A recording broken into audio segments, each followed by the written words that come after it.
أعوذ بالله من الشيطان الرجيم بسم الله الرحمن الرحيم وصلى الله على محمد وآله الطيبين الطاهرين اللهم صل على محمد وآل محمد أما بعد فقد قال الله في كتابه المجيد بسم الله الرحمن الرحيم فعقروها فقال تمتعوا في داركم 3 أيام ذلك وعد غير مكذوب صدق الله العلي العظيم. The biography of Imam Ali al-Hadi, in my opinion, from the research that I have done, is by far the most neglected biography out of all of the Imams of the Ahlul Bayt. His chapter in the Kitab al-Irshad is not very long. The ahadith narrated from him in our books of hadith are very, very difficult to find, but fortunately for us, we have researchers, we have scholars who have compiled them. You know, there's Musnad al-Imam al-Hadi, I believe there's the Mawsu'a of the lives of the Imams by Sheikh Baqir Sharif Qurashi, rahmatullahi alayhi. I believe he has passed away. And so Imam al-Hadi, salamullahi alayhi, before we dive into his life, as always, we have to have an introduction. So Imam al-Hadi, why is his life important? What exactly does he contribute?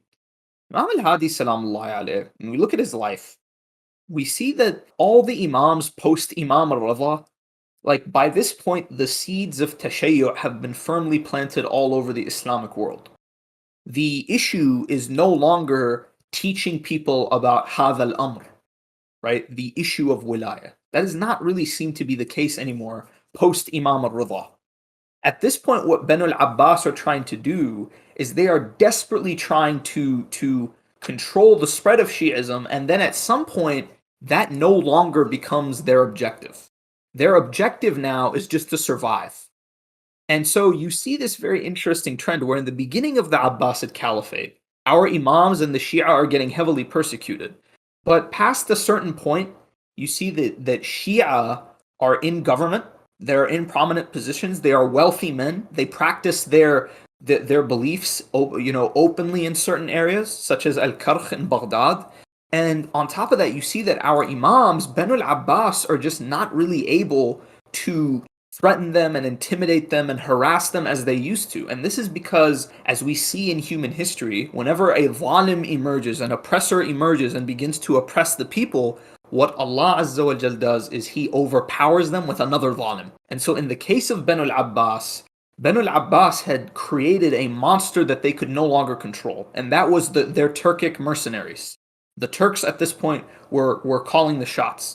And so what you have is you have our Imams who are under house arrest, who are under close guard, but in spite of that, they were able to preach, they were able to teach, they were able to answer questions. But you see that a new opponent appears on the scene.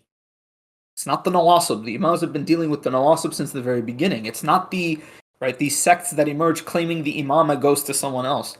Around the time of Imam al-Hadi is when you see an explosion of the issue of ghulu, the issue of people who will sometimes claim the Imam is a god and I am that representative. And so Imam al-Hadi salamullahi alayhi, this is the main issue he had to deal with. Now Imam al-Hadi salamullahi alayhi, as you all know, he is buried in Samarra with his son, Imam al-Hasan al-Askari, as well as 2 women from his household. So when we look at Imam al-Hadi's life, the other thing you have to keep in mind is that by now the wakala system has been firmly established. And we'll go over some of Imam Ali al-Hadi's famous disciples and how they evidence how powerful the wakala system had become. The system of the Imam's representative, this network of scholars all over the Islamic world. So the reason why I want to point out this is because, Imam al-Hadi, his grandson is Imam Sahib al-Zaman, Ajallahu Faraj al-Sharif. We're almost there. We're almost at the time when the major ghaibah is about to begin. So Imam al-Hadi was laying the final pieces down, right? He was that infrastructure that we would come to depend on for hundreds of years up until now. Imam Ali al-Hadi salamullahi alayhi is the one who would establish it. Imam Ali al-Hadi salamullahi alayhi, as usual, I'm going to give you guys the stats. So here are the stats on Imam Ali al-Hadi. Imam Ali al-Hadi salamullahi alayhi is the son of Imam al-Jawad, son of Imam Muḥammad al-Jawad, and he was born in the year 212 after Hijrah. He was not born in Medina. He was born in a place called Sariyah, which is a village near Medina said to have been established by Imam al-Kadhim. So he died in the year 254 after Hijrah. Born in 212, died in 254 in the city of Samarra. This means that he lived for a total of 42 years. 6 years less than his ancestor, Imam al-Hasan salamullahi alayh. 34 years of that 42 were as an imam. His imamah began around the time he was age 9. And this is very interesting because his father, Imam al-Jawad, same thing happened with him. His imamah began at age 9. The insignia on his ring, his ring had an insignia on it, as did the rings of his blessed noble ancestors, and even the Prophet sallallahu alaihi wasallam. It read, Allahu Rabbi wa huwa asamani min khalqah, which means Allah is my Lord and He protects me from His creations. His kunya was Abu al-Hasan. The Imams alayhi salam loved this kunya. Imam Amir al-Mu'mineen, his kunya was Abu al-Hasan. His famous kunya was Abu al-Hasan. He was also known as Abu al-Husayn and Abu Turab. But Imam Amir al-Mu'mineen salamullahi alayhi in hadith is not really referred to as Abu al-Hasan. The narrations don't say Qala Abu al-Hasan. The narrations will say Qala Amir al-Mu'mineen, Qala Ali ibn Abi Talib. The Imam who we know as Abu al-Hasan al-Awwal, the first Abu is Imam al-Kadhim. Abu al-Hasan al-Thani, the second Abu al-Hasan, is Imam al-Ridha. The third Abu al-Hasan is Imam Ali al-Hadi, salamullah. And I want to go over something really important. Why are kunyas important? Why do we go over kunyas? Kunyas are probably one of the coolest things in Arab culture that I don't understand why modern Arab are sort of like shying away from. So a kunya is effectively a nickname. It is a title. Imam Amir al-Mu'mineen salamullah alayh, in his case, his kunya is Abu al-Hasan or Abu Turab. He has many other like less famous nicknames. Abu al-Yatama, for example, is one that a lot of modern scholars love to use because they love to highlight how he loved to take care of the orphans and he would look after their affairs. But why did the Imams, why did the Ahlul Bayt focus on kunyas? Here's the reason why. Is because there are many examples in history where someone will be given a name. They'll be given a nickname. And the reason why they were given this nickname is because that opening was there. They didn't have a nickname already, so people gave them one. So for example, a jahil is one of the worst examples of a nickname I've ever heard. A jahil, the word jahil literally means like the one with the bulging eyes. So a jahil, there's a story that says once there was a woman at a jewelry shop and she was trying to explain to the man how he wanted her to how she wanted him to cut the stone. And so he couldn't understand what she was requesting. So she said, "Hang on, I'll be right back." She went and got a jahil, brought him to the shop, says, "You see how his eyes are like bulging out of his face? I want you to make the stone like that." Right? Horrible nickname, the man with the bulging eyes. Another example of a nickname that, that stuck is Abu Hurairah. Abu Hurairah, no one knows his real name. There's like 19 possible names. But the name that stuck for him is the father of the kitten because he had a pet cat. So our Imams understood this. There are many examples of people who, they would be more famous for their nickname than their real name. So what does the Imam do to negate this possibility? From a young age, he starts calling his son by his kunya. So all of our Imams have kunyas. A habit that I think we should get into is, for example, call your brothers, your fellow brothers, the sisters, call your sisters, call them by the kunya. It's a sign of respect. It's a sign of the nobility. Right? Is that I'm calling you by your kunya as opposed to your nickname, as opposed to your main name. The Imam, salamullahi alayhi, I remember when I was younger, we'll mention Imam al-Hasan al-Mujtaba, salamullahi alayhi, so that people will say, how the heck does Saif find a way to mention Imam al-Hasan in all his lectures? It's fine, it's a habit. Imam al-Hasan, salamullahi alayhi, when I was younger, I used to find it really reprehensible that people call Imam Ali, especially in Iraq, what do they call him? They call him Abu Hussein. They call him Abu Hussein. I'm like, well, that's just disrespectful to Imam al-Hasan. Imam al-Hasan is the older one. You call him, Abu al-Hasan. Another nickname that some people will call Imam Ali is Abu Zainab, right? Imam al-Hussein, his name is Abu Abdullah. They'll call him Abu Sakina. Like, why are people skipping Imam al-Hasan like that? Salamullahi alayh. So I found a narration recently. It's narrated by Imam Ali himself in Maqatil al-Talibiyin. He says, when al-Hasan salamullahi alayhi was young, he didn't call me Baba. You know what he used to call me? He used to call me Abu Hussein. So Abu Hussein is literally, it comes from Imam al-Hasan, so there's no problem with it. And Imam al-Hussein used to call Imam Ali, right? He used to call him Abu al-Hasan. Both of them, who did they call Baba? They used to call their grandfather Rasulullah, they call him Baba. They think he's the father figure. Later, when Rasulullah sallallahu alayhi wa sallam died, that is when they began calling Imam Ali father. That is when they began calling him Baba. right? And I remember I saw that. I said, this is one of the cutest narrations I've ever seen. But it shows you how, like, the kunya, even his sons were calling him by his kunya. So that is the importance of a kunya. In any case, Imam al-Hadi, salamullah alayhi, like all of our other imams, he grew up in the city of Medina. And he would, there are narrations that say the imams would study. This is not the right term. The imams, they weren't exactly studying under anyone in Medina. They were interacting with the other scholars of Medina, but the people who were studying would come to them. Imam al-Hadi, salamullah alayhi, he grew up in the city of Medina. He grew up, we would say under the care of his father during those early years. But we have to remember that his father was assassinated when he was age 9. Imam al-Jawad, salamullah alayhi, he also lost his father, Imam al-Rida, at the tender age of 9. Same goes for Imam al-Hadi. Same exact thing happened. So Imam al-Hadi, salamullah alayhi, assumed the imamah at age 9.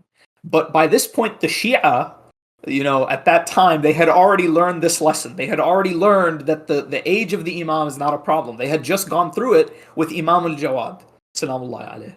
So when the same thing happened with Imam al-Hadi, they didn't panic. It didn't freak them out. Imam al-Hadi, salamullah alayhi, when his father was summoned to Baghdad, he stayed in Medina. He was not summoned to Baghdad alongside his father. And so Imam al-Hadi, when we look at his life, he was contemporary with 6 khulafa.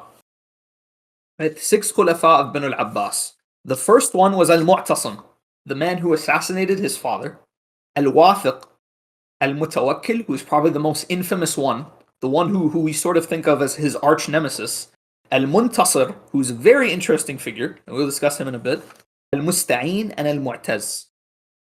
So Imam al-Hadi, salamullah alayhi, one of the brothers said, la'natullahi alayhim ajma'een. Not all of them. Not la'natullahi alayhim ajma'een. I'm about to tell you why. So Imam al-Hadi, salamullah alayhi, when we look at his early life, there are narrations that say when he was younger, Banu al-Abbas tried to play a trick on him. What did they do? They sent a scholar, right? They sent a scholar to Medina to try to teach him, right? To try to teach him the, to try to teach him Arabic and fiqh and stuff like that. It's like, hey man, we didn't kill his dad. We're appointing a tutor for him. You see how much we love him? So the narrations say that he would try to come teach the imam, and what would end up happening is the imam would take over the conversation and start teaching him. So people would come up to them and they would see, wow, like this kid is teaching this old man. And he would, the teacher would say, he said, look, this is not an ordinary kid. The teacher, by the way, his name is recorded as al-Junaidi. He said, this is not an ordinary child. This kid knows everything. You guys should come listen to him as well. This is not an ordinary child. This kid is like an encyclopedia of knowledge. Correct? Imam al-Hadi, salamullah alayhi, for many years during the reign of al-Mu'tasim, he was in Medina. During the reign of al-Wathiq, he was in Medina. But then, one of his companions narrates, and this is in Kitab al-Kafi. He says, I came to Medina to meet Imam al-Hadi, salamullah alayhi, to meet Abu al-Hasan al-Hadi. Came to Medina, and he asked me a question. He said, how's al-Wathiq? How's al-Wathiq? So I said to him, Ya Imam, I met him 10 days ago. He's fine. The people love him. He's in good health. He said to him, what about Ibn Zayyat, who was the vizier of al-Wathiq? He said, Ibn Zayyat is fine. So, okay, what about Ja'far? Ja'far was the prince at the time. He was the future Mutawakkil. He said to him, oh man, Ja'far he's in prison. He's doing horrible. Imam al-Hadi said to him, al-Wathiq is in the worst condition. Al-Wathiq is dead. And Ibn Zayyat will die soon. And Ja'far al-Mutawakkil, he will take command. He will take over. Sure enough, within a few days, the Imam's nabat came true. What the Imam said would happen turned out to be true. So now, we must go over al-Mutawakkil. Who is this man? And why is it that when we look at his life, we see that he had this venomous hatred for Imam al-Hadi and for the Ahlul Bayt alayhim salam. Al-Mutawakkil was the brother of al-Wathiq. He was the brother of al-Wathiq. He was the son of al-Mu'tasim from a Turkish slave woman. Correct? So al-Mutawakkil, in his early life, his older brother al-Wathiq was the Khalifa. Al-Wathiq, like al-Mu'tasim and Ma'mun, continued the Mihna, which was a time period where the Ibn al-Abbas were really leaning towards Mu'tazilism, the issue of the Quran being created. And we would say the Abbasid court had a strong leaning towards Shiism. Not Rafid, not Imamism, Rafidism. Shiism, the sense that they like Ali ibn Abi Talib, especially al-Ma'mun, right? But al-Mutawakkil hated Ali ibn Abi Talib, had a burning hatred for Ali, and I will give you examples of it in a bit. But there is a story narrated about him. So his brother narrated about him. His brother al-Wathiq had died. Ibn Zayyat was the vizier, and the Turks were calling the shots. So they decide that al-Mutawakkil should take the throne. Al-Mutawakkil immediately dismantles the administration of al-Wathiq. He replaces the Qadhi al-Qudat. He ends the Mihna. He kills Ibn Zayyat. He, imprisons him because he, I'll give you an example of just this man's personality, what he was like. When he was younger, there was an issue between him and his brother al-Wathiq. So he came to Ibn Zayyat because he's the vizier. He's the Khalifa's friend. So he comes to Ibn Zayyat and he's waiting for Ibn Zayyat. Ibn Zayyat, makes him wait, and then when it's finally his turn, he mocks him. He's like, look at you waiting for me. Kind of a prince are you? Right? I'm the vizier, I'm the powerful one, right? So he belittles him. On top of that, you know what he does? He goes to the Khalifa, al-Wathiq. He's like, look at your brother. He looks like a girl. Look at how effeminate he is. Look at how long his hair is. He doesn't have a beard. Look at his thobe. Just humiliates him in front of the entire court. Right? Just bullied him and humiliated him. So by the time al-Wathiq had died, al-Mutawakkil was in prison. But the Turks and the powers that be in the Abbasid court decided al-Mutawakkil is the man for the job. So when al-Mutawakkil comes to power, he's looking at Ibn Zayyat and he's saying it's payback time. Right? Mutawakkil comes to power. We say al-Mutawakkil was a Nasibi. What do we mean by this? Al-Mutawakkil was such a Nasibi. I'll give you a few examples. Al-Mutawakkil hated his predecessors, al-Ma'mun, al-Mu'tasim, and al-Wathiq, because of their leaning for Ali ibn Abi Talib and their lax attitude towards the Shia. An example of this man's nasb, his adawa to the Ahlul Bayt. And someone is a Nasibi when Dhahabi calls him a Nasibi. Dhahabi says about him, he says, he was one of Ahlul Sunnah, but he had a little bit of nasb in him, just a little bit, just a teeny little bit. It is narrated that the famous Arab grammarian Ibn Sakit was hired to train al-Mutawakkil's sons, to be their tutor, their teacher. Al-Mutawakkil once asked him, he said, Ibn Sakit, I have a question for you. Who's better, my two sons or Ali's two sons, Hassan and Hussein? Ibn Sakit looked at him and he said to him, your two sons versus Hassan and Hussein. Ali's servant Qambar is better than you and your two sons. He's just comparing your two sons to Hassan and Hussein. And Mutawakkil, what did he do? He ordered this man to be put to death. One narration, it says they tore his tongue out of his throat. This is the person we're dealing with. I'll give you another example. During the time of al-Mutawakkil, the Shia would love to visit Abu Abdullah al-Hussein. Salamullah alayhi. They love to visit Abu Abdullah. They love to visit Sayyid al-Shuhada. At that time, he had a shrine and the people were visiting it from all over the Islamic world. And they would come to visit him and they would weep over him and they would commemorate him. Al-Mutawakkil, being the Nasibi that he was, he couldn't stand this. He gave the order to his Turkish troops, level the grave of Hussein ibn Ali, level his mausoleum with the ground. And so his troops, you know what they did? They destroyed the shrine of Abu Abdullah al-Hussein. They just completely leveled it with the ground. On top of that, they began to farm the ground. They brought in workers, farmers. They began to plow the field. They turned Abu Abdullah's grave, you know what they turned into? A massive farm, massive plantation. I remember I once heard the story. The people of Karbala love this story. They all learn it when they're kids. They're like, how did we keep the grave of Hussein salamullah alayhi? How did we not lose it when they did all this? So there's a few things narrated. Number one, Abu Abdullah al-Hussein, his grave smells different. For the Shia, at the time, they would walk around and they'd stop at a certain area. They say, Abu Abdullah al-Hussein, his grave smells like, I've heard it smells like apples or it smells like musk. This is where his grave is. Another way they knew is that they destroyed everything, but there was one tree, right, which the Shia knew by heart. It was like, this tree, X steps away, this is the grave of Abu Abdullah al-Hussein. So the Turks destroyed everything, but Allah Azza wa Jal preserved that tree, and through it the Shia were able to relocate the grave of Abu Abdullah. And even as-Suyuti in Tarikh al-Khulafa, he's like, subhanallah, what kind of an ummah is this? The ummah that kills its prophet's grandson, and then after that it tries to destroy his grave, as though killing him wasn't enough. Correct? Another example of his nasb. I love this story very, very much, because it shows you something very interesting in the corpus of the Mukhalifeen. You see, al-Mutawakkil, his title for Ahl Sunnah is Muhyi Sunnah wa Mumitul Bid'ah, the reviver of the Sunnah and the killer of the Bid'ah. Correct? Why? This man's a Nasibi. He hates the Ahl al-Bayt. The more you hate Ahl al-Bayt, the more thiqa you are. We've already seen that before. The more you hate Ahl al-Bayt, you're Nasr al-Sunnah, we would say. Correct? Al-Mutawakkil, he was very, very anti-Shia, very anti-Ali ibn Abi Talib. And he released Ahmad ibn Hanbal from prison. For this reason, he is beloved by the Ahl Sunnah, correct? But it is narrated, there's a story narrated, and the narration that, forms one of the puzzle pieces for the story is Sunan al-Tirmidhi. I believe it's Hadith 3773. I believe all of you can pull it up online. It is narrated from al-Jathami, I believe is the name of the narrator. He narrates this from Sayyidina Ali al-Uraydi, who is Ali ibn al-Imam al-Sadiq, who narrates from his brother Musa ibn Ja'far, who narrates from Abu Abdullah al-Sadiq, who narrates from Imam al-Baqir, from Imam al-Sajjad, from Imam al-Hussein, salamullahi alayh.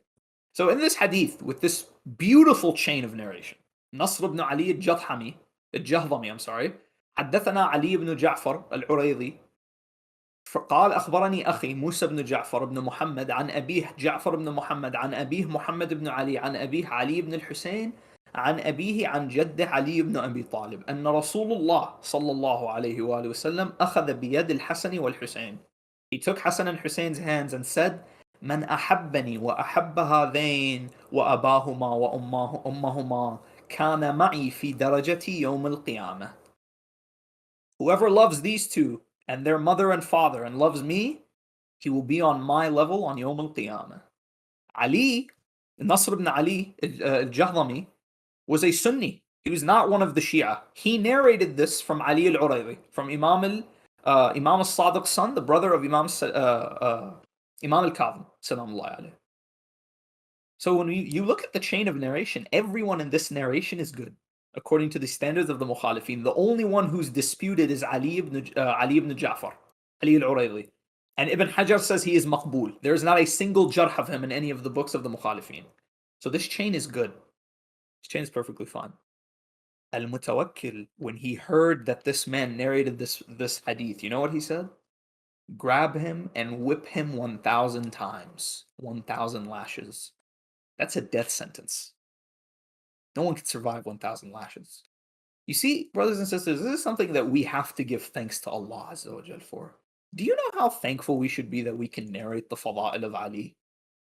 That we can narrate the fada'il of Hassan and Hussein? That we can argue over whether or not they're authentic? Back then, if you narrated certain fada'il of the Ahlul Bayt, you lose your head. Correct? Or in this case, they'll whip you to death. Al-Mutawakkil, when he did this, you know what the people of Baghdad had to do? They said to him, Ya Amir al-Mu'mineen, Wallah, he's one of Ahl Sunnah. Wallah, he's not one of the Rawafid. He's one of us. Wallah, Ya Amir al-Mu'mineen, you're going to kill him. Some narrations say he canceled the punishment. Others I've heard it says he reduced it to 500. He didn't let him go. Question. Why is this hadith rejected by Ahl Sunnah? Ahl Sunnah very famously reject this hadith. They do not accept this hadith at all, even though its chain is perfectly fine. The reason why they reject this hadith is because Ahmad ibn Hanbal rejected the hadith. He says the hadith is munkar. Is it munkar? He said, because how could anyone be on the level of Rasulullah on Yawm al-Qiyamah? This content is unacceptable. Okay, so we've proven the chain of narration is good, right? But the metin is munkar, because no one can be on Rasulullah's level, right? No one can possibly be on Rasulullah's level on Yawm al-Qiyamah. So if we refute Ahmad ibn Hanbal's objection, doesn't that mean we've proven this hadith is fine? See if we can't refute his objection. Sahih Muslim, hadith 1788. Hadith 1788, what does it say? It's a hadith from Rasulullah sallallahu alaihi regarding the Battle of Khandaq, and it is narrated by Hudhayfa ibn al-Yaman, salamullah alayhi, this blessed companion of Rasulullah. Hudhayfa narrates. He says, at the time of the Battle of Ahzab, we were gripped by a violent wind. This was in the middle of the night. Rasulullah said, "Hark the man who goes and brings me the news of the enemy. He shall be ranked with me on Yawm al-Qiyamah." He said it 3 times. And so then Hudhayfa says, the first time I didn't respond because I was so cold. I was huddled up in this blanket. I was shivering. Rasulullah came up to me. He said, "Hudhayfa, it will be you. Go cross the Khandaq and go spy on Quraysh." And so Hudhayfa narrates, he says, Rasulullah put his hand on my chest, and I felt as though I was in a hammam. I felt as though I was in a bathhouse. That's how warm I became, because it was freezing cold. And he narrates the rest of the story. It's a beautiful narration from Hudhayfa ibn al-Yaman. Question: how is the narration munkar? It says you can't be on Rasulullah's level on Yawm al-Qiyamah if we have Hudhayfa saying it. We have Hudhayfa saying it in Sahih Muslim. Our ulama, and we have many hadiths like this in the corpus of the Ahlul Bayt alayhim salam. Our ulama explain this. They say when the Imam says you are on the level of Rasulullah on Yawm al-Qiyamah, it doesn't mean you're on his level, for example, with your relationship with Allah and his high status. No one can ever reach that status, the status of Abu al-Qasim Muḥammad sallallahu alayhi wa sallam. What it means is that you will be his neighbor on Yawm al-Qiyamah. Right? Because Jannah, there's levels. If you want to be on the same level, right, in Jannah with Rasulullah sallallahu alaihi wasallam, you want to be one of the neighbors of Rasulullah sallallahu alaihi wasallam, you perform these certain acts. And so this is one of them. The act of loving Ali salamullahi alayhi, and loving Fatima az-Zahra, and loving al-Hasan wal-Hussein, and loving Rasulullah Muhammad sallallahu alaihi wasallam, those will be the neighbors of Rasulullah sallallahu alaihi wasallam. But this Nasibi, al-Mutawakkil, he wanted to kill the man for narrating it. Nasb to an extreme. Correct? I'll give you another example. Al-Mutawakkil, it is narrated that once, he was sitting in his courtroom, and what he would do, he would bring in a short, bald eunuch, and he would do like a caricature of Amir al-Mu'mineen salamullahi alayhi. And so al-Mutawakkil's son, the future al-Muntasir, would say to his father, he's like, "What's wrong with you? Ali ibn Abi Talib is your cousin. He is your pride. He is your honor. You should be proud of being related to Ali ibn Abi Talib. How could you do this? How could you let this eunuch but mock him like that in your court? At the very least, don't let an outsider mock your cousin. You mock him instead." And so al-Mutawakkil, he would ridicule his son. He says, "Oh, look, we have one of Ali ibn Abi Talib's Shia." There are narrations that say that when Imam al-Hadi was brought to Samarra, you know what he used to say to him? He said to him, "Do you want to see your black god?" He would mock his own son. He says, "Are you ready to see your black god?" There he is. That's Ali al-Hadi, your black god. Because Imam al-Hadi, our narrations indicate he was a dark-skinned man. And it was the same language to this day. The same language. Same disgusting nasb towards the Ahlul Bayt and their Shia. Correct?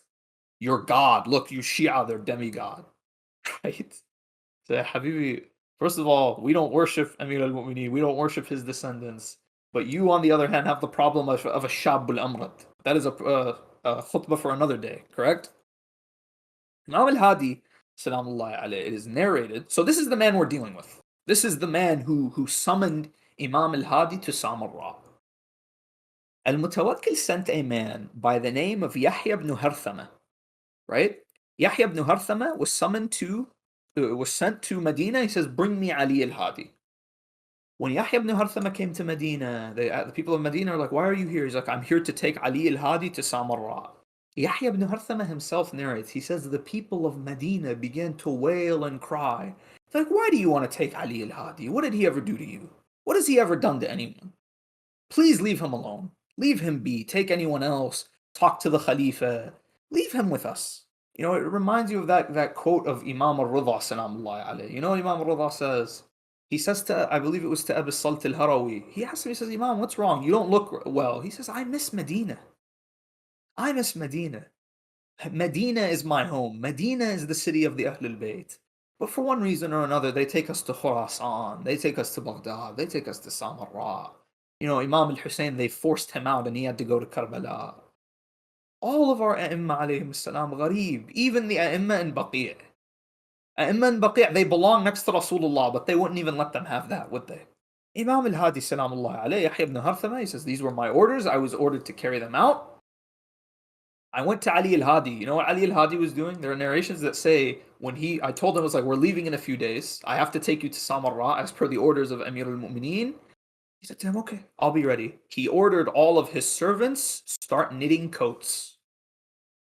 So they started knitting and making coats. A few days later, we're getting ready to leave. I heard some of the soldiers who were with me, like, that hadith from Ali ibn Abi Talib where he says the whole world is a burial place? Everywhere you go in the world, like someone will be buried there. He says, Ali ibn Abi Talib really doesn't know what he's talking about. That's impossible. How is someone going to be buried out in the middle of the desert? Imam al-Hadi salamullah alayhi, they bring him along. What does Imam al-Hadi do? He puts on his coat and he takes all these coats with him, and the soldiers are laughing. They're having a riot. They're like, bro, this is the Imam of the Rafila. This is the guy al-Mutawakkil is worried about. They start going through the desert. As they're going through the desert, Imam al-Hadi, it is narrated, he said to Yahya ibn Harthama, he said, put this on. He said to him, okay. Doesn't want to disrespect the man. He's being generous. He's being nice. He puts it on in the middle of the desert. They're marching through. They're making their way towards Iraq. It gets really cold. Like really cold. Then it starts raining. It is now freezing cold. And the soldiers who were mocking Amir al-Mu'mineen, they die. And they are left out there in the desert, proving Amir al-Mu'mineen saying, Salamullah alayhi, was true. Imam al-Hadi passes out the coats to the entourage, and that's the only reason they survive. They make it to Iraq. Correct? Yahya ibn Harthama, there are many narrations from him. I did not have the time to look through and differentiate between the authentic and the inauthentic. Right? The story that I reported to you, I heard it from a scholar who I trust, but I not verified in a book. There are many narrations from Yahya ibn Harthama radwanullahi ta'ala alayhi about the miracles he witnessed from Imam al-Hadi on the way to Iraq. Many narrations, and it is because of what he saw that he became one of the Shia of Imam al-Hadi salamullah alayhi. In order to get to Samarra, you have to pass through Baghdad. When the people of Baghdad heard Ali al-Hadi is coming, they were so excited. They're like, oh my God, Ibn Rasulullah is coming here to Baghdad. Let's go out to meet him. Let's go out to meet him. You know what Banu al-Abbas did when they realized that the people of Baghdad, they all want to meet Ali al-Hadi? They're like, oh, no. We're not going to make the same mistake we made with Ali ibn Musa al-Ridha in Khurasan. You know what they did? They told the people, they said, Ali al-Hadi, he's going to be late. So they stopped him outside of Baghdad and made him wait until the sun goes down. Correct? They made him wait until the sun went down. Then they made him enter the city. By that time, the crowd had dispersed. They're like, oh man, Ali al-Hadi's late. He's not coming. He'll be here tomorrow morning. The entourage, the group, they slept in Baghdad. The moment the sun rose the next day, they were out towards Samarra, just to make sure no one would see Ali al-Hadi. Salamullahi alayhi. And so they took him to Samarra. Samarra, what does the word Samarra mean? The name Samarra comes from the Arabic Surrun liman ra'a. Surrun liman ra'a means a delight for the eyes, happiness to the onlooker. And wallah, it was a delight to every onlooker except for our Ahlul Bayt alayhim salam. For them, Samarra was a prison. Right? For them, Samarra was a prison. Samarra was a place of oppression. Samarra was a place where at any moment the guards enter your homes. They harass you. You have to hide your women and children. At any moment they want, they wake you up and take you away, and your family doesn't know when you're going to come back. Al-Mutawakkil, you know what he did with Imam al-Hadi when he arrived in Samarra? Imam al-Hadi, you think, he's a welcome guest, right? Because that's the excuse. They're like, we're just bringing him so we can keep an eye on him, right? We just want to keep him safe. That's the excuse they would give people. They're cousins. We love them. Correct? Al-Mutawakkil la'natullah alayhi, you know what he did? He brought Imam al-Hadi to Samarra. He made him stop at a place called Khan al-Sa'alik. Khan al-Sa'alik, what does this mean? The caravan stop for the wretched. In Sahih Muslim, I believe there's a hadith where a woman asks Rasulullah for advice regarding who she should marry. So Rasulullah tells her, she says, one of the men who proposed to marry me was Muawiyah ibn Abi Sufyan. Right? A new cope they came up with, by the way. They're like, it's not Muawiyah ibn Abi Sufyan, it's another Muawiyah. And Nawawi himself refutes this in his Sharh of Sahih Muslim. He says it's Muawiyah ibn Abi Sufyan. Rasulullah says to her, he says, don't marry Muawiyah. He's a Sa'luk. Sa'luk, you know what that means? It means a wretched person. An impoverished, wretched person. He has nothing. And he was a su'luk in the dunya, and he's a su'luk in the akhirah. So where did they make Imam al-Hadi stop? Khan al-Sa'alik. You bring the Imam, the son of Rasulullah. He's never done anything to you. You've never seen him in your life. You bring him here to a caravan stop. You know what that's like? It's like if I invite you to my city, and instead of hosting you in my home or paying for your hotel, you know what I would do? I take you to a rest area outside the city, and I'm like, this is where you will stay. If you ever need anything, give me a call. Right? That is where Imam al-Hadi was forced to stop, at the Khan al-Sa'alik. Eventually, they moved him into a place that could pass as a home. Correct? It is narrated that Imam al-Hadi, while he was in Samarra, al-Mutawakkil, he developed a boil. Right, an issue with his skin. There was a boil, and no matter what the doctors could do, none of them wanted to touch it. Because if something goes wrong and the Khalifa dies, you're a dead man. Right? So, people were asking all the doctors, none of them could figure them out. The vizier of al-Mutawakkil, al-Fath ibn Khaqan, he says, ask for ʿAlī al-Hadi's opinion. Like, dude, what's ʿAlī al-Hadi going to do? The Khalifa is dying. He says, no. Just ask ʿAlī al-Hadi, see what he has to say. ʿAlī al-Hadi told them, and this is narrated in al-Kafi as well as in Kitab al-Irshad, he said, take the fat from a sheep and mix it with some rose water, apply it, and everything will be fine. When they did this to al-Mutawakkil, his boil opened and it was drained and he was healed. The mother of al-Mutawakkil, what did she do? She was so grateful to ʿAlī al-Hadi for essentially saving her son's life that she sent him 10,000 dinars. Right? 10,000, 10K. Gave it to Imam al-Hadi as a gift. And it had her personal seal on the bag. Correct? Imam al-Hadi took the money and he hid it someplace. No one touched it. Right? No one touched it. And so, a while later, al-Mutawakkil, someone comes to him, he's like, ʿAlī al-Hadi is gathering weapons and people are coming to visit him, and he's an imam of the imam of the Rawafid. It's only a matter of time that he's going to rebel against you in your own capital. Correct? So he says, okay. He sends a man, and the man's name is recorded in the hadith, I don't remember it. He goes to Imam al-Hadi in the dead of the night. In the dead of the night. So dark he couldn't even see. He comes into Imam al-Hadi's house, right? Imam al-Hadi calls out to him. He says, hold on, don't move. It's too dark. You might trip and fall. You might injure yourself. Let me bring you a candle. He brings him a candle. He himself says, ʿAlī al-Hadi, what's he wearing? He's wearing wool. He's wearing simple clothes. The house doesn't have any fancy furniture. It's the simplest house you can imagine. There's like a sword hung up on the wall, right? And then there's his sajjadah. He says to him, the Khalifa summons you. He says, okay, let's go to the Khalifa. Goes to the Khalifa. He's like, Ali, what is this we've been hearing about you? You're gathering money and weapons. And he says to him, Ya Amir al-Mu'mineen, all I have is the money that your mother gave me. He says, the money that my mother gave you? What are you talking about? He says, yeah, in my house there's a place where I have hidden the money because it's a gift from your mother. It's a gift from the blessed lady who's your mother. She gave it to me and I still have it and it has her seal on it. He sends the guards to bring it back. They bring it back, sure enough. It's true. He asked his mother. He said to him, I gave it to him as a gift because he saved your life.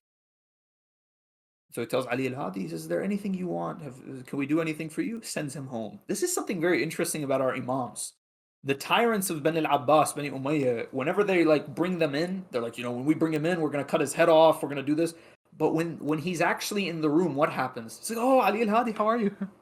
Oh, Ibn Rasulullah, what can we do for you? Do you have any debts you need us to pay off? Everything okay? How's the family? Right? Because when the imam walks in the room, he has this aura, this hayba, right? Someone that is to be respected. He doesn't just demand respect, right? Respect demands your attention to him. Imam al-Hadi salamullah alayh, it is narrated that his brother Musa, al-Mutawakkil was sitting with his guys, like, this ʿAlī al-Hadi, I want a way to humiliate him. I want a way to put him in his place, to ruin his reputation. So someone said to him, he said, well, his brother Musa, he likes to sing and hang out with poets and drink. You should invite him. And when the news gets out to the rest of the Islamic world that, al-Mutawakkil is drinking with this Sayyid, they're going to say, oh, that's ʿAlī al-Hadi, right? Imam al-Hadi said to his brother Musa, he says, don't go to him. And do not, if he invites you, don't go. If he offers you wine, don't drink it. Musa ignored his brother. He's like, what do you know about it? I'm going to be best friends with the Khalifa. I'm going to be best friends with Amir al-Muminoon. We're going to drink together. We're going to be drinking buddies. So what ends up happening? For 2 years, I think the narration says for 2 years, every day he would go, like the Khalifa sent him an invitation. So he would go to the palace. He's like, Amir al-Mu'mineen invited me. They say, oh no, Amir al-Mu'mineen is asleep right now. So he'd go away. Next day, Amir al-Mu'mineen is busy right now. He's dealing with some military affair. Okay. Amir al-Mu'mineen is sick. He can't see you today. For 2 years, Allah Azza wa Jal kept them from being in the same room, just so that Imam al-Hadi's legacy, his reputation, would remain untouched. Remember what Imam al-Hadi's ring said? Allah is my Lord, and He protects me from His creation. We say the Imam is ma'soom, that is what we mean. You can't touch the Imam unless Allah allows it. Right? In this case, Allah simply did not allow it. Another story about Imam al-Hadi, and this one is probably the most famous. Imam al-Hadi, one night al-Mutawakkil was drunk. And he decided, you know what? Tonight I'm going to mess with ʿAlī al-Hādī. Go bring me ʿAlī al-Hādī. They go to Imam al-Hadi's house. It's the middle of the night. I want you to imagine for a minute. Imagine you're home. There's a knock on the door. The police come. We want your father. In the middle of the night. 12 a.m., 1 a.m., 2 a.m., 3 a.m. They come. Take your father away. Don't tell you why they're taking him away. And he leaves. In that time where you don't know what's going on and if he's coming back, between that time and the time he comes back, what on earth is happening to you? Can you imagine the amount of stress Imam al-Hadi's family was going through? Imam al-Hadi salamullah alayhi, they tell you, it is time. Your Khalifa summons you again. This man, whenever he wants something, a'udhu billah minash shaitanir rajim, he goes to al-Mutawakkil. Al-Mutawakkil, this narration is literally in al-Bidayah wa nihaya. That is the crazy thing, is I actually found a version of it in the Sunni sources. Correct? It is in al-Bidayah wa nihaya by Ibn Kathir. He records this about our Imam, sallallahu alayhi. He records al-Mutawakkil, what was he doing? The Imam was brought in on him, and he's just drunk. He's drinking with his friends. What does the narration say? It says that he made him sit by him, and he offered him some of his drink. He offered him his goblet. He says, here, have a drink. He said to him, the narration says that he said, Ya Amir al-Mu'mineen, innahu lam yukhalit lahmi wa dami qat. It has never mixed with my flesh and blood ever. Ever. Not me nor my ancestors. Fa'fini minh. Fa'fa. He's like, all right, fine. ثم قال لا انشدني شعرا. Read a poem for me. If I can't get you to drink for me, at least I could make you out to be a poet. You know what the Imam recited to him? To this day, this is one of the most beautiful poems attributed to the Ahlul Bayt. He says to him, باتوا على قلل الأجبال تحرسهم غلبوا الرجال فما أغنتهم القلل واستنزلوا بعد عز على معاقلهم فأودعوا حفرا يا بئس ما نزلوا ناداهم صارخ من بعد ما قبروا أين الأسرة والتيجان والحلل أين الوجوه التي كانت منعمة من دونها تضرب الأستار والكلل فأفصح القبر عنهم حين سألهم تلك الوجوه عليها الدود يقتتل قد طالما أكلوا دهرا وما شربوا فأصبحوا بعد طول الأكل قد أكلوا. Ooh. And wallah, I'm not a poet. I probably mispronounced a few of the words. I wish there was a poet here who could recite it for us. These words are, I remember the first time I heard them, I cried. Wallah al-Azim, the first time I heard them, I was just a child, nowhere near studying hadith and history, poetry. I heard these words and I cried. Even I as a child could understand what he's saying. He says, these men, there are certain men in the world, who are guarded by mountains. They live in these palaces. The number of men guarding them is unbelievable, right? And they are in the pinnacle of nobility and greatness, and everyone reveres and fears them. And so finally, what throne were they sat on? The hole in the ground. And it is the word, it says, Ya bi'sa ma nuzilu, or Ya bi'sa ma nazalu. Right? What a horrible place it is for them. ناداهم صارخ من بعد ما قبروا. And someone asks them after they are put in their grave, أين الأسرة والتيجان والحلل? Where's all your jewelry? Where's all the gold? Where's all the silver? Where's all your fancy stuff? Where is it now? أين الوجوه التي كانت منعمة? Where are the faces which were soft? Right? These people don't ever go out and work in the sun. They don't earn a living. Where are those soft faces? What happened to your soft face? من دونها تضرب الأستار والكلل. Right? That if for them curtains are hung up, it's like, oh no, you can't see Amir al-Mu'mineen's face. He has a curtain. Right? You have to get special permission to enter upon him. فأصح القبر عنهم حين سألهم. But then the grave responds to the question. Right? The body inside does not respond. It's the grave that responds. تلك الوجوه عليها الدود يقتتل. These soft faces you're asking about, now the bugs are on them, fighting each other for a piece of the meat. وقد طالما أكلوا دهرا وما شربوا. And how they, for such a long time, they used to eat and drink.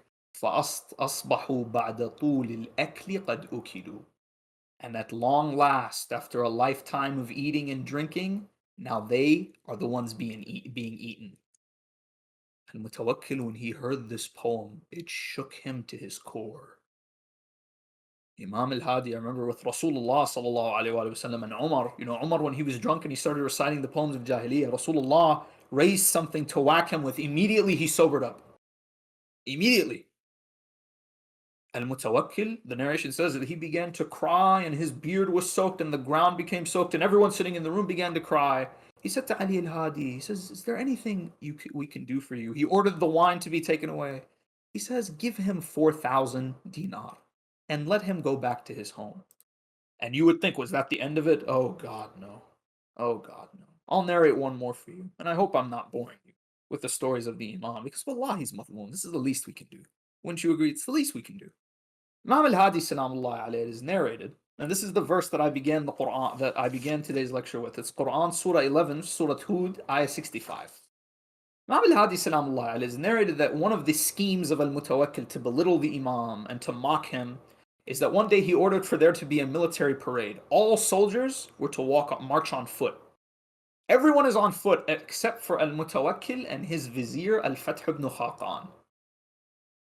So Imam al-Hadi, the narrator of this story, says, I see Imam al-Hadi, he's walking out in the hot sun, he's barefoot, he's being forced to walk by Mutawakkil's horse, and he recites the verse of the Quran. The verse of the Quran from Surah Hud, but they hamstrung her. So he said, enjoy yourselves in your homes for 3 days. That is a promise not to be denied. The man who narrates the story says, I heard ʿAlī al-Hādī say this, so I went to the tutor of my children, who is a Shia. He said to him, your Imam said something really weird today. He's like, what did he say? He said, you've got, he read this ayah of the Quran. He says, you have 3 days. Enjoy life in your dwellings, in your homes for 3 days. This is a promise not to be denied. And this is about Nabi Allah Salih alayhi wa ala nabiyina afdal salatu wassalam. So, what is this? Your Imam, what's he talking about? So he said to him, listen, man, I'm going to give you some advice. I'm going to give you some advice. Because you and your family have been good to me. Pack your things. Be ready to move. In 3 days, it's going to go down. He's like, what are you talking about? I said, don't worry about it. In 3 days, it's going to go down. It's also narrated. There's another narration. I think these two are around the same event, right? That there was this man. He said to one of the Shia, he said, hey, do you want to see your God? You want to see your God? He's like, what are you talking about? He's like, ʿAlī al-Hādī, you want to see him? You Rafida, he's your God. He said, yeah, I'd love to see him. Where is he? He's my Imam. Where is he? He says, here, he's under house arrest in that house over there. They go to his house. You know what's happening? There was a guy in Imam al-Hadi's house. It says he was digging a grave. He said to him, in a couple of days, your Imam is going to be gone. Imam al-Hadi salamullah alayhi looked at his companion. His companion was sad. The Shia, he was sad. He's like, what's wrong? Yeah, Imam, you see the situation you're in, the disrespect, and now they're claiming they're threatening your life, they're going to kill you. He said to him, don't worry about me. In 3 days, he's the one who's going to be gone. In the Abbasid court, back to the castle of al-Mutawakkil, you know what was going down? Imam said in 3 days, it's going to go, you have 3 days. What happened to al-Mutawakkil and his entourage, his troops, his commanders, his vizier al-Fath ibn Khaqan? His son al-Muntasir, remember the one I told you about? The one who, we would say he had a bit of Shiism in him? Al-Muntasir, it is narrated that he used to come ask Imam al-Hadi questions. He asked him, he said, is it halal to kill one's father? Because I know that in our fiqh, it is halal to kill a nasibi. Imam al-Hadi said to him, he said, the one who kills his father, his own lifespan will be shortened. So al-Muntasir left Imam al-Hadi, he made up his mind. He says, if I live for 1 second more than al-Mutawakkil, I'll be satisfied. So al-Mutawakkil had made too many enemies in the Abbasid court. The Turks were starting to worry that he was going to remove them. So they met with al-Muntasir and they forged an alliance. They made an agreement. Al-Mutawakkil has got to go. 3 days from the day they had that military parade, 3 days from the day that al-Mutawakkil's goon said that they were going to kill Imam al-Hadi, al-Mutawakkil and Fath ibn Khaqan are sitting in the throne room drinking, right, having a good time, we would say, and boom, the lock on the door is broken. In come al-Muntasir and the Turkish troops. Immediately, what do? They go up to al-Mutawakkil, who's drunk out of his mind, and they chop him and al-Fath ibn Khaqan into pieces. I'll never forget the way the narration says. It says their meat was dispersed among the goblets of wine. Al-Mutawakkil was done. 3 days, that's all he had. Al-Muntasir takes power. He rules for only 6 months. In these 6 months, we would say, was the time Imam al-Hadi was, we'd say the situation was really good for Imam al-Hadi. Al-Muntasir never harassed Imam al-Hadi. Al-Muntasir sent letters to his governor of Medina. He says, treat ʿAlī al-Hadi with respect. Treat his family, Abi Talib, with respect. They are our cousins, our relatives. We love them, we revere them. We show them nothing but respect. 6 months later, he mysteriously dies. No one knows if he was poisoned. No one knows if he dies of sickness, but he did not last very long. Who takes power after him?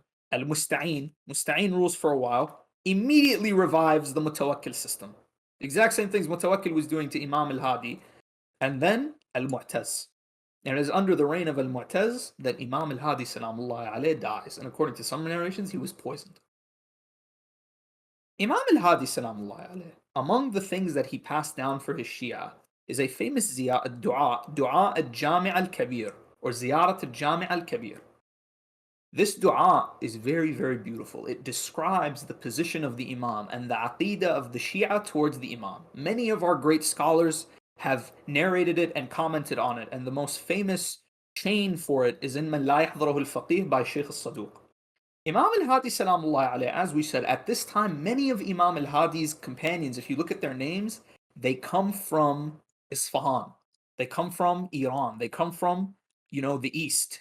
By this point, Shiism was established in Iran. There was a network of Shia in Iran. Among the Imam's most famous students, and I'll name only 2 of them for you, Shah Abdul Azim al-Hasani. If any of you have been to Tehran, that is where Shah Abdul Azim al-Hasani is buried. Shah Abdul Azim was a Sayyid, a descendant of Imam al-Hasan, and he used to live in Ray. And the Abbasid soldiers were always on the hunt for him. Eventually, they tracked him down to his home in Ray, modern-day Tehran, and while he was asleep, they tore down his house on him, it collapsed on him, and he was martyred. And today he is buried in a very famous shrine in the city of Tehran. The other famous student of Imam al-Hadi is al-Hasan al-Atrash, another Sayyid. Hasan al-Atrash, or sometimes he's called a Da'i al-Kabir, is the ancestor of Sayyid Sharif al-Radi, Sharif al-Murtada from their mother's side. And there are many narrations praising him and say he was an Imami. Hasan al-Atrash means the deaf one, the one who couldn't hear, because he was once tortured in an Abbasid prison to the point where he lost his hearing in one of his ears. He later went to Tabaristan, modern-day northern Iran, and converted the people there to Islam and established an emirate of his own. So his story is very epic, and they made a TV show about him, and if we wanted to, we could do a whole lecture about him and his life.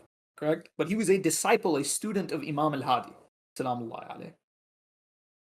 The other issue, as we said, Imam al-Hadi, salamullahi alayhi, had to deal with ghulu, the rise of various ghulat like Ibn Nusayr, and the likes of these people. At this point, this idea was running rampant. People were going around saying, the Imam is a god, and the Imam would condemn these people in the strongest of terms, and we have narrations that he would call for their deaths.